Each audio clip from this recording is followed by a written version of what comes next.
Com mantenir una vida respiratòria saludable? Recomanacions generals.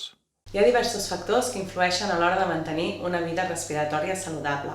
Us els detallem a continuació. El tabac. Cal evitar l'exposició dels infants als ambients amb fum de tabac. No fumar a casa ni al cotxe perquè el fum impregna l'ambient i els tòxics persisteixen en l'atmosfera, també els teixits com la roba, tapisseria i cortines. L'exercici físic. S'ha de fer exercici físic de forma regular. Els infants asmàtics poden fer qualsevol tipus d'esport, excepte submarinisme amb ampolla, que cal valorar de forma individual. Les condicions de l'habitatge. L'habitació dels infants i joves amb asma hauria de ser assolellada i amb bona ventilació. Ventilar també la resta d'espais. Evitar les taques d'humitat, no utilitzar humidificadors i evitar estendre la roba a l'interior de l'habitatge. Evitar productes amb olors fortes com poden ser el lleixiu, l'amoníac i la pintura, quan hi ha els infants a casa.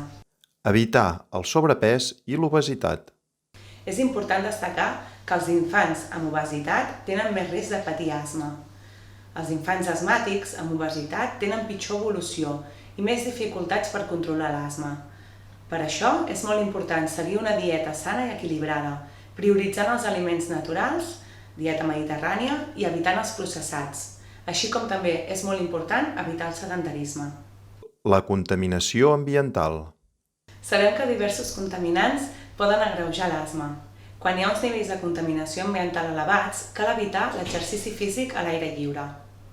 Els aliments. És poc freqüent que l'al·lèrgia a determinats aliments sigui un desencadenant d'asma o bronquitis per als infants. Deixar de prendre alguns aliments no és recomanable a no ser que hi hagi un diagnòstic ferm d'al·lèrgia en algun aliment. La vacuna de la grip. Els pacients amb asma poden rebre la vacuna de la grip cada any.